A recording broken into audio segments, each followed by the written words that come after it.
Hello, everybody. Welcome back to the Think BRICS Epstein Files. I'm so glad that you were able to join me today for today's program.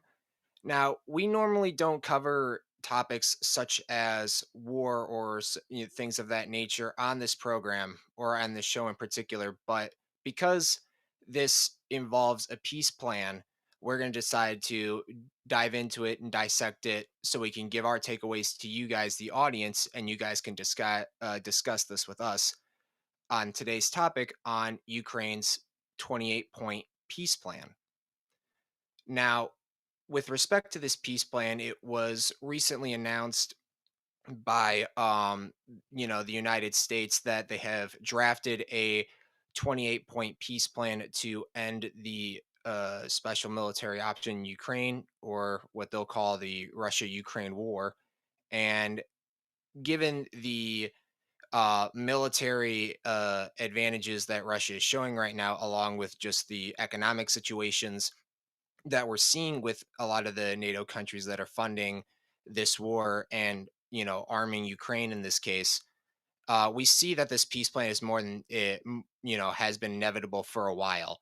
So today we're going to quickly break down the most important points from the United States' peace plan, but we're also going to go through Europe's peace plan, which was recently announced, and we have the report in full, so we'll go through that as well. And then we'll decide our thoughts on these peace plans, how feasible we think they are, and what looming questions would hang over, the perspectives of not just the United States, the Europeans, and the Russians, but also countries like China and in the BRICS that are going to see an end to this conflict. So please be sure to share your thoughts in the comment section. And without further ado, guys, let's open today's Epstein files. Okay. So let's go to Trump's point the United States' proposal first. So this is the article here from Sky News, and here is the draft agreement in full. So we're just going to go through this very quickly, but I'm also going to highlight uh, things that I think stick out or I think incredibly important with respect to this agreement. So Ukraine's sovereignty will be confirmed. A non-aggressive agreement will be concluded between Russia, Ukraine, and Europe. Last 30 years of ambiguities will be considered settled, which I find last 30 years very interesting. It is expected that Russia will not invade neighboring countries and NATO will not expand further. That is very interesting. The fact that they're insinuating here that, it's up to Russia not to invade the neighboring countries, but also slip in NATO, don't expand further. A dialogue will be held between Russia and NATO that's mediated by the United States, who also basically runs NATO to resolve the security issues. The Ukraine will receive reliable security guarantees. What does that mean? Are this is going to come into like a NATO style pack, or is it going to be a coalition of the European Union that are going to be providing these guarantees? The size of the Ukrainian armed forces will be limited to only 600,000 personnel, which I find interesting. So, obviously, limiting the Ukraine armed forces side. But one thing that's sort of not considered here are, I'm I'm I'm blanking on the term now, but it's essentially just, you know, privately hired contractors. You could call them, hitmen, that are not Ukrainian born or Ukrainian trained, but can join their armed forces anyway. So, the fact that they're just saying the Ukrainian armed forces leaves the door open to, other actors to be involved. So here's one of the most interesting points. Ukraine agrees to enshrine in its constitution that it will not join NATO, and NATO agrees to include in its statutes a provision that Ukraine will not be admitted in the future. This is incredibly important because this is obviously one of the biggest reasons that Russia has conducted this operation to begin with. So Ukraine not joining NATO and NATO not expanding further and including provisions that it will not have NATO in its constitution is incredibly important. NATO troops will not be stationed in Ukraine, though fighter jets will be stationed in Poland, which I find really weird. The United States will get financial compensation for the guarantee, uh, and if Russia invades Ukraine, they will get a coordinated military response, sanctions, everything that we've seen up to this point. If Ukraine leaves Russia, it will lose the guarantee. So the guarantee from the United States. One other point, or another point, I'm sorry, is Ukraine is eligible for EU membership. So basically, allowing them to join the EU and that the European market while not having them into NATO. That's something that Russia has been fine with for years now. So this is sort of a kind of a duh, like this doesn't matter for this overall agreement. A powerful global package to rebuild Ukraine, to modernize its gas infrastructure, including pipelines and storage facilities. Well, what do you know? You know, guess who's going to supply them with liquid natural gas? The same ones that are supplying the European Union now with liquid natural gas, the United States.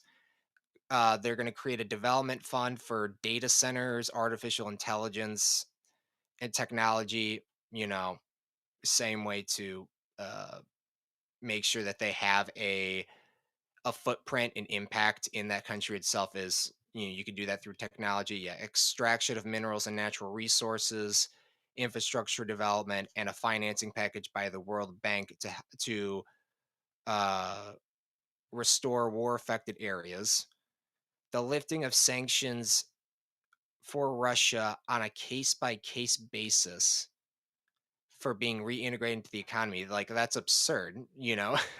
The ones that are, being disintegrated from the economy are the ones trying to pose illegal sanctions on other countries, i.e., the United States and the European Union. Stuff like this that are making them less relevant in the market, not just 10 or 20 years from now, but 5 years from now. It's it's stuff like this. And the United States will enter a long-term cooperation agreement for mutual development areas like energy, natural resources, infrastructure. Yeah, sorry, I said this. Russia will be invited to rejoin the G8. Why would they want to rejoin the G8? I know it came out that Macron and Merz don't want Putin to join the G8. Putin doesn't want to join the G7. That's ridiculous. Why would that's very very odd to have in this proposal here. And frozen funds that the United States seized and European seized Russians' frozen assets. 100 billion of it in frozen assets will be invested in a US led effort to rebuild and invest in Ukraine, which is 1000% illegal. That is not legal by any means whatsoever, that you steal, you freeze and confiscate Russian assets and use them to, uh, rebuild your, the adversary's infrastructure. That's ridiculous. The US will receive 50% of the profits from this venture, and Europe will add $100 billion to increase the investment available for reconstruction. And the frozen European funds will be unfrozen, and the remainder will be invested in a separate US Russian investment vehicle for joint projects in specific areas. Absolutely absurd. So I'm gonna uh, go through this a little bit faster. So Ukraine will be a non-nuclear state, join the stay in the non-proliferation treaty. Russia will enshrine in its policy against a policy against the lack of aggression for Europe and Ukraine, and they have to divide up the Zaporozhia nuclear power plant 50-50. There are so many non-starters in here. It's ridiculous. Like, I think for one thing, the fact that we have, for one thing, using Russians' frozen assets for anything of not giving them back is 100% illegal by any law, by any metric, in any court.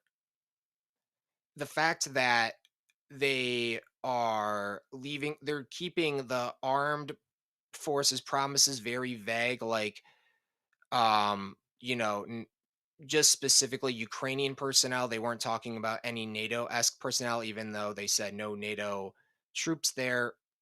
But I see a lot of non-starters here for the if I'm a Russian diplomat or if I'm negotiating this, there's things that are very obvious, like Ukraine should not be entered into NATO, and NATO should not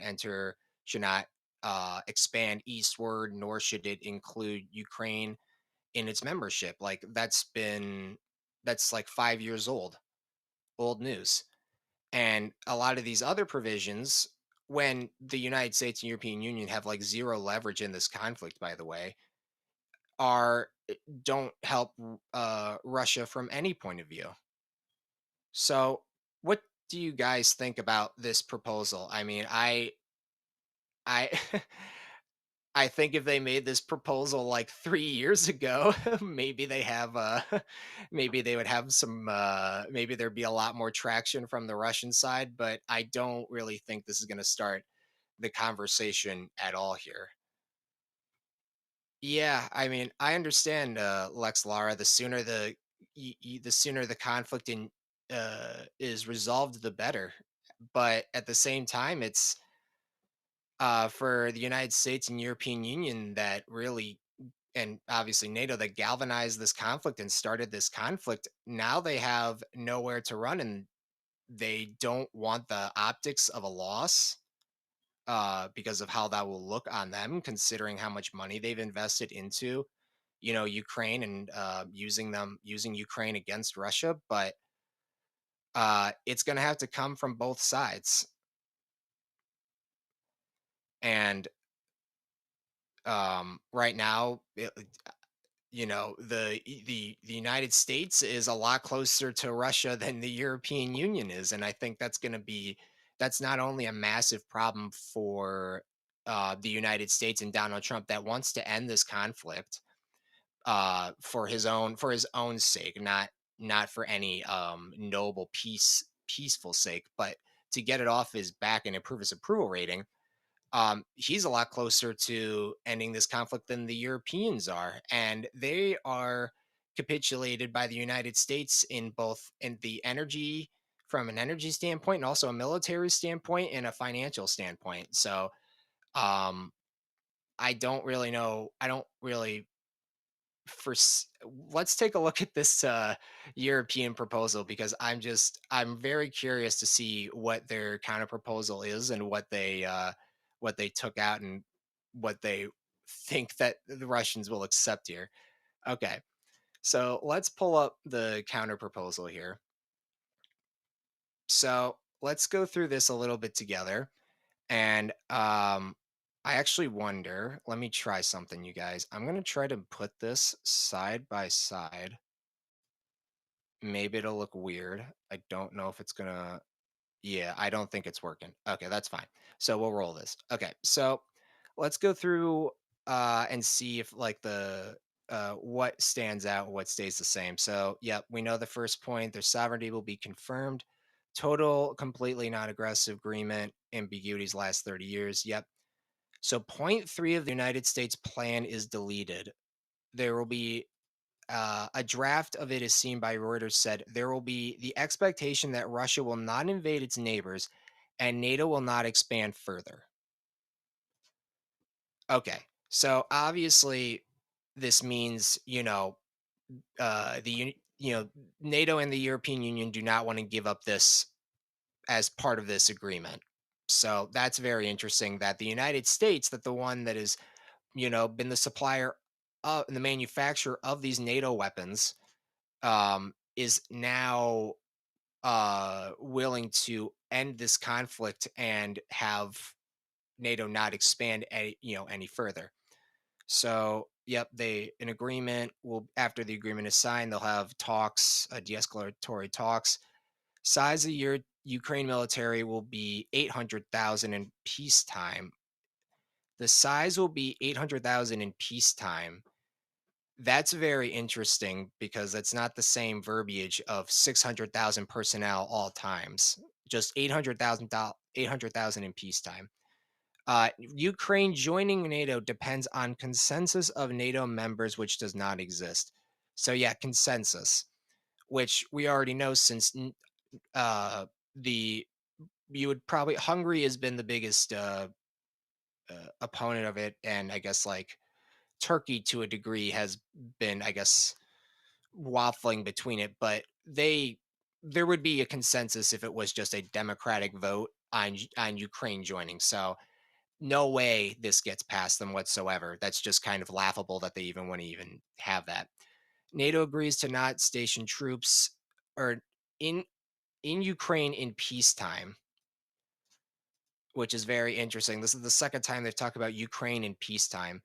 NATO fighter jets will be stationed in Poland, which is adjacent to Russia, and it's also been something to be considered. So basically, another hedge for NATO against, for whatever they want to try here.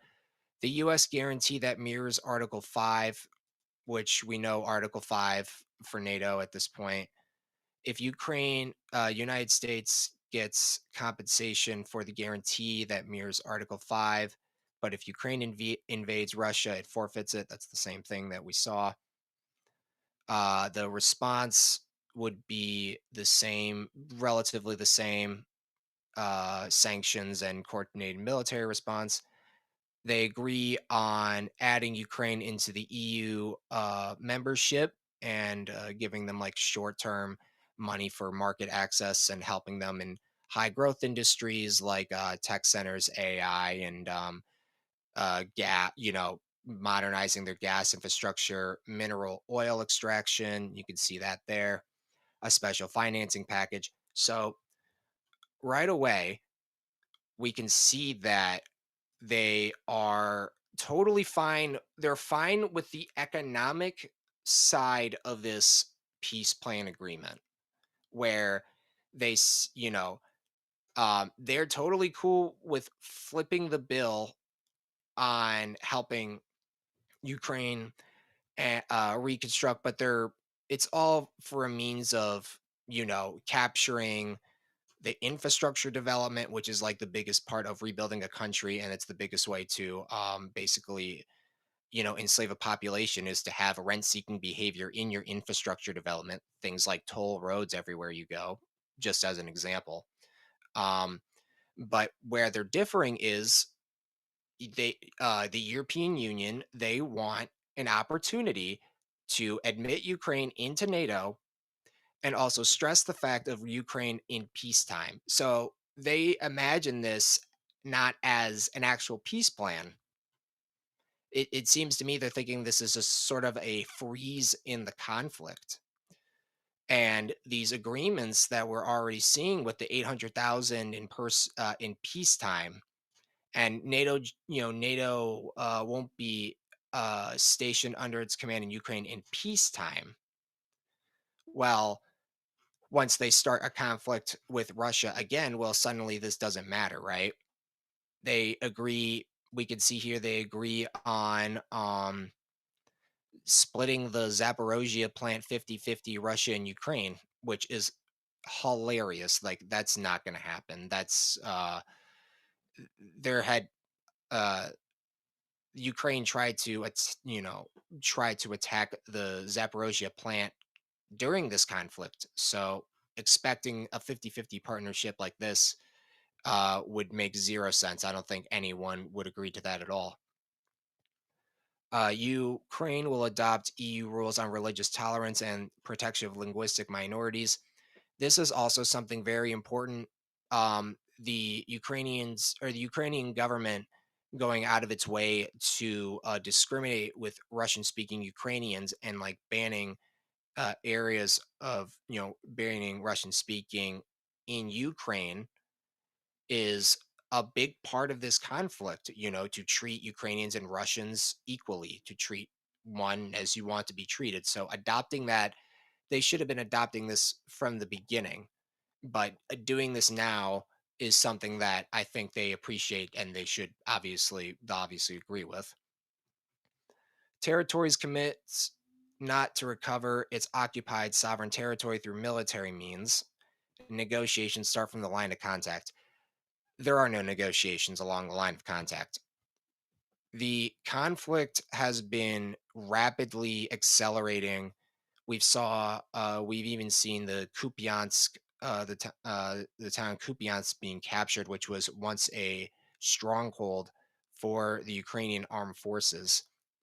Um, Everywhere you look, uh, Ukrainians are able to do their best to defend their position, but they're not going to be able to counterattack. They don't have the men, they don't have the technology right now, they don't have the logistics to. So um, negotiations here don't make any sense. Prisoners being exchanged and everything like that. Russia shall not obstruct the use of the Dnipro River for purposes of commercial activities and agreements that will be reached for grain shipments to move freely through the Black Sea. And Ukraine will hold elections as soon as possible after the signing of the peace agreement. That was also in the United States proposal as well, uh, and provisions to suffering of the victims of the conflict. Yep. Okay. So that is the European side of the peace proposal. Truthfully, um, it's very interesting that they agree basically they basically completely agree on the economic side of this agreement, but the obvious yeah, I mean the obvious difference is that United States said Ukraine cannot join NATO and NATO cannot admit Ukraine and the Europeans will not allow that. So if that leads, you know, if Russia believes and if anyone negotiator believes if it's worth to just freeze the conflict like they did before with the Minsk 2 agreements, then they're going to do it this way. So what are your guys' thoughts about the European proposal? And do you think it's more different? Do you think it's even do you think Russia would even consider such a thing? Do you think that they have a better proposal than the United States does? And when we come back, guys, we're just going to break down and compare the two, but we're also going to see what Russia's thoughts on this are, as well as what a freezing of the conflict will look like. So stick around and we will be right back.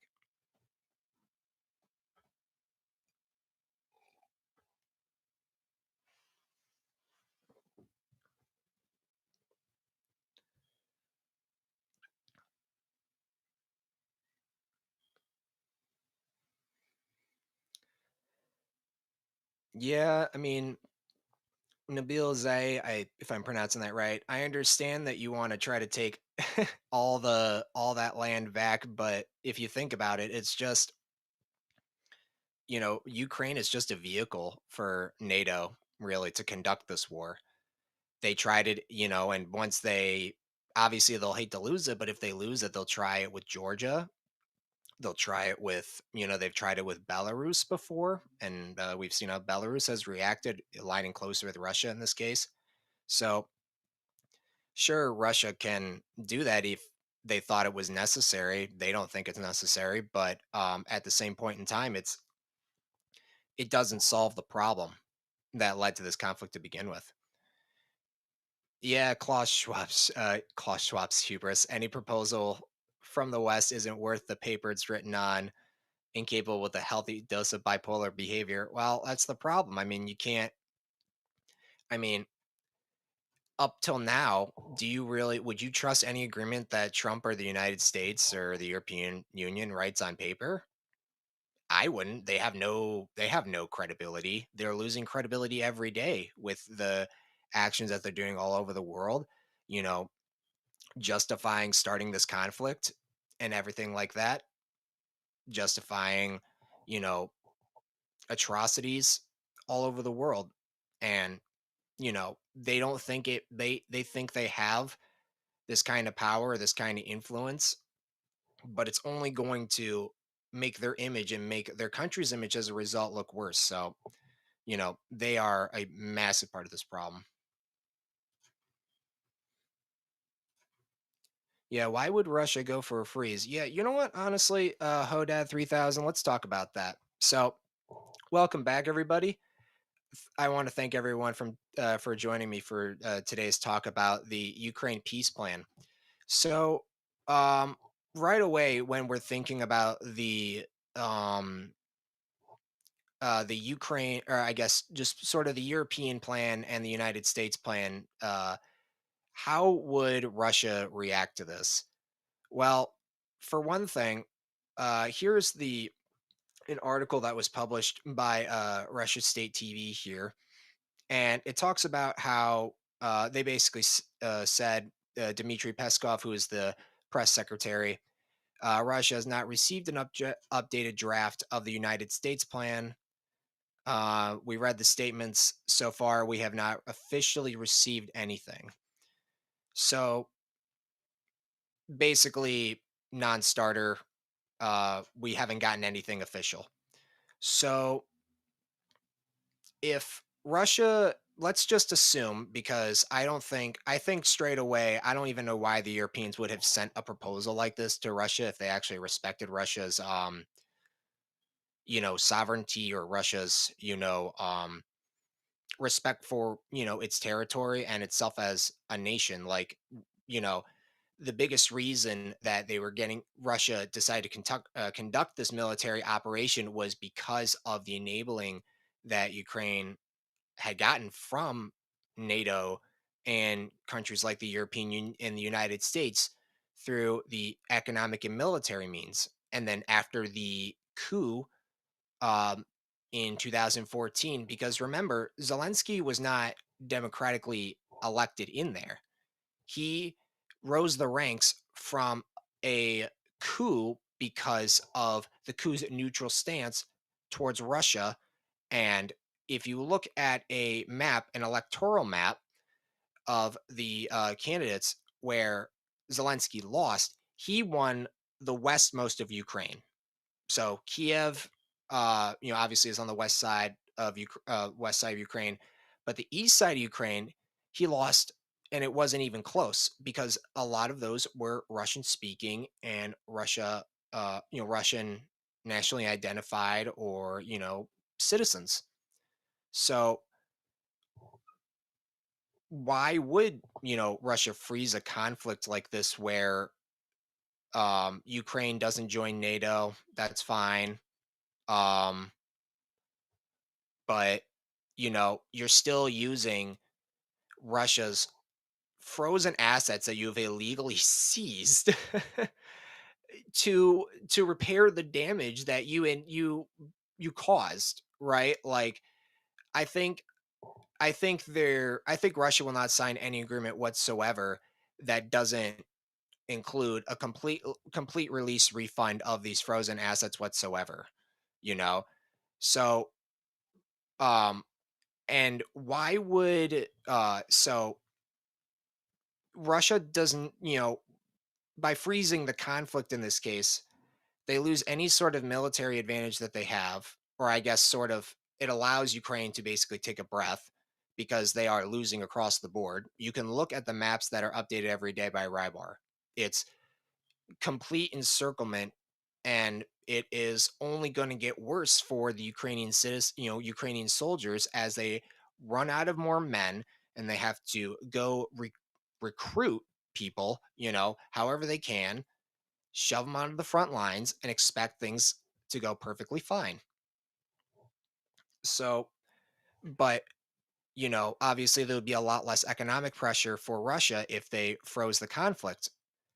But at the same point in time, you know,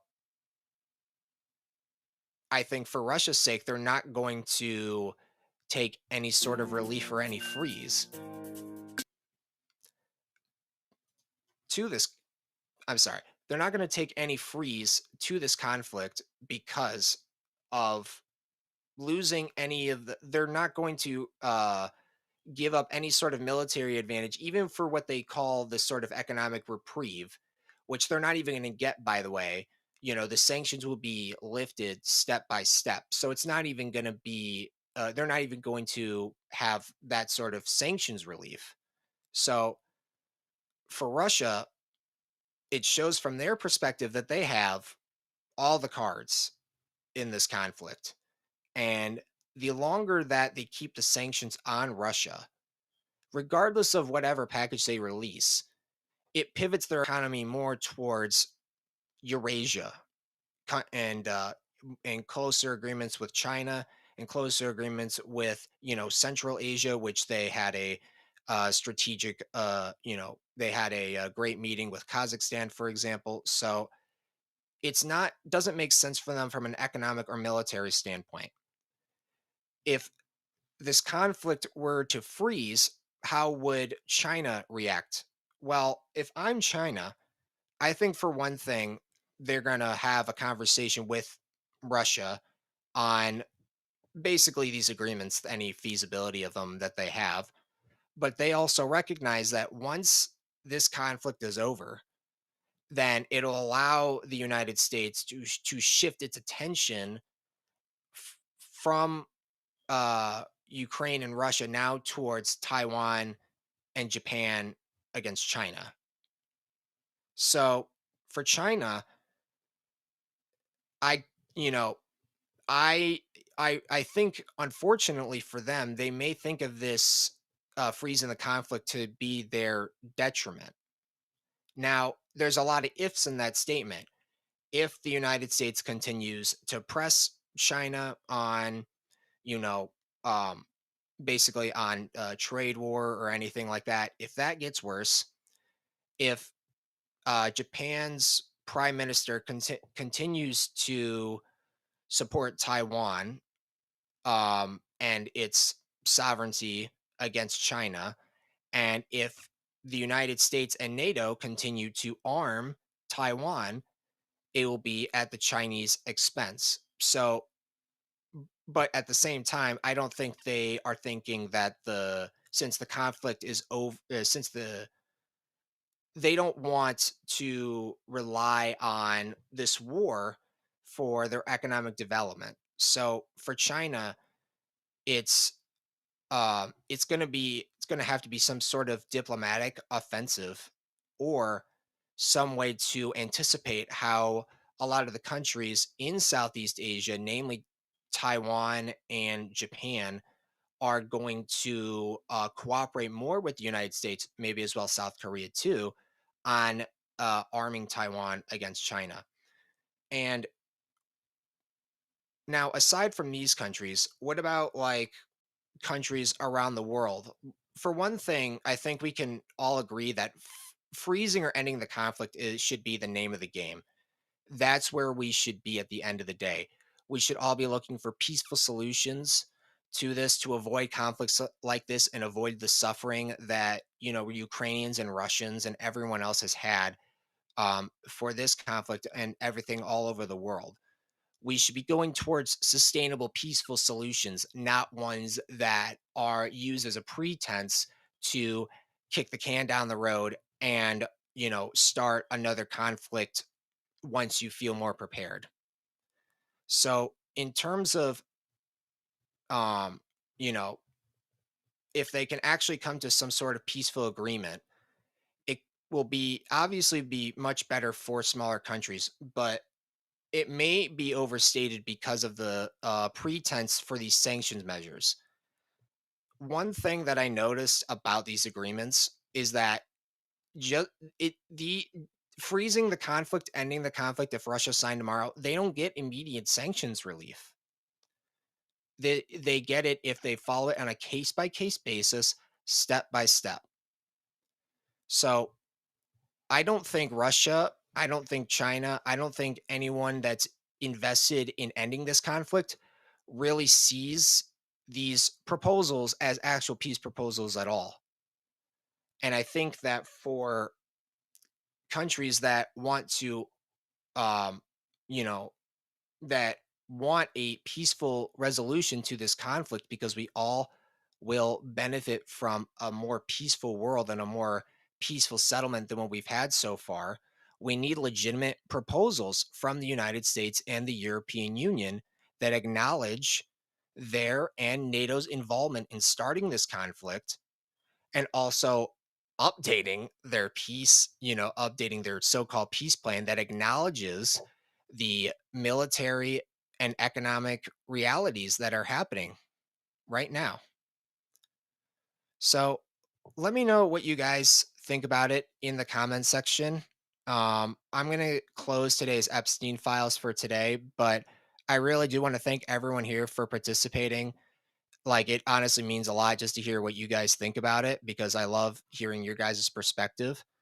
And even if we don't agree, because we'll never agree on everything, so long as you are able to freely speak your mind and share your thoughts, that's what matters. That's why we have this program, and that's why your guys' feedback is the most important and the most precious. So be sure to hit like and subscribe for the Think Bricks channel and this if you want to see more content like this. And if you guys have any suggestions on what to add to the for next video or next week's discussion, feel free to let me know and drop it in the comments section. But until then, guys, thank you so much for watching, and I'll talk to you again soon.